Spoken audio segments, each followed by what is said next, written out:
Prêter de l'argent à un proche, ça part toujours d'une bonne intention, n'est-ce pas? Mais ça peut très très vite tourner au cauchemar. On va décortiquer ensemble un cas d'école, une situation que beaucoup connaissent, où la confiance, eh bien, ça ne suffit tout simplement pas. Et voilà, cette phrase, elle résume absolument tout. C'est le quart du problème, un malentendu total sur ce que veut vraiment dire le mot rembourser quand on est en famille. Alors, c'est parti. Plongeons dans l'histoire de Claire et de son oncle Paul. Et franchement, c'est une situation qui pourrait arriver à n'importe lequel d'entre nous. 5 000 euros. Voilà la somme que Claire a empruntée à son oncle il y a un an. C'est pas rien, hein, 5 000 euros. Et tout ça, bien sûr, reposait uniquement sur leur relation de confiance. Et l'accord, c'était quoi? Juste ça. Rembourse-moi quand tu pourras. Simple, oral, plein de bonnes intentions, mais c'est exactement là que le piège se referme. Ce flou total, ce manque de cadre. Personne n'a pris le temps de préciser le comment. Et c'est ça qui va tout faire dérailler. Et c'est là que ça devient fascinant. Parce que, tenez-vous bien, Claire et Paul étaient tous les deux absolument convaincus de respecter l'accord à la lettre. Le hic, c'est qu'ils ne vivaient pas du tout, mais alors pas du tout, dans la même réalité. D'un côté, on a Claire. Elle est sincère, hein, vraiment. Dans sa tête, c'est clair. Elle rembourse. Comment? Eh bien en payant des dîners, en offrant des cadeaux. Pour elle, ce sont des gestes de gratitude qui compensent la dette. Et puis, de l'autre côté, il y a Paul. Lui, il est dans une toute autre logique. Il attend des virements, des mensualités, quelque chose de concret, de chiffré. Bon, on s'en doute. Ce dialogue de sourds, ça ne pouvait pas tenir la route éternellement. Le malaise a commencé à s'installer, petit à petit. D'abord un silence, puis une gêne. On sent bien que quelque chose cloche.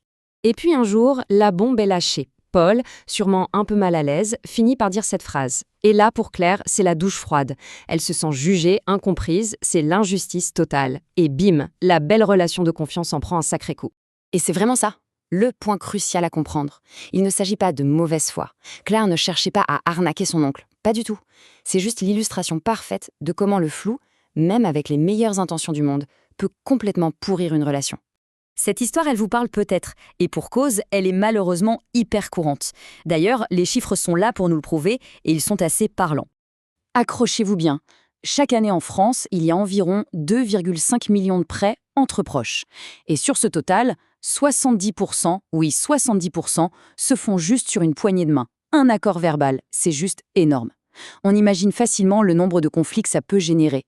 Et regardez ça, c'est la preuve par l'image. Le simple fait de mettre les choses par écrit, noir sur blanc, ça augmente les chances d'être remboursé de plus de 80%. C'est incroyable la différence que ça fait. La formalisation, en fait, ça change radicalement la donne. Alors concrètement, comment on fait pour éviter ça? On va voir qu'il existe un cadre très simple. L'idée, ce n'est pas de jouer la méfiance, non, c'est de se protéger mutuellement. Première étape, la plus importante de toutes, on fait une trace écrite. C'est la base de tout. Le b.a.-ba pour éviter le moindre malentendu. D'ailleurs, il faut savoir qu'en France, la loi est très claire là-dessus. Au-delà de 1 500 euros, un écrit n'est plus une option, c'est une obligation légale. C'est ce qui permet de prouver que le prêt a bien existé. Et attention, hein, pas besoin de rédiger un contrat de 50 pages. Un simple papier, une reconnaissance de dette, ça suffit. L'important, c'est d'y mettre les infos clés. Qui prête à qui, combien, à quelle date et surtout comment on rembourse. Avec la signature de l'emprunteur, bien sûr. Ok, ça c'était la première étape. La deuxième, elle est souvent oubliée et pourtant elle est super importante. Il faut rendre ce prêt officiel aux yeux de l'administration.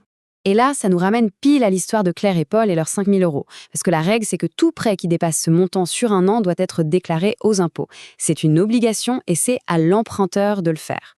J'insiste là-dessus. Toutes ces étapes, ce n'est pas pour transformer un coup de main familial en contrat business. Pas du tout.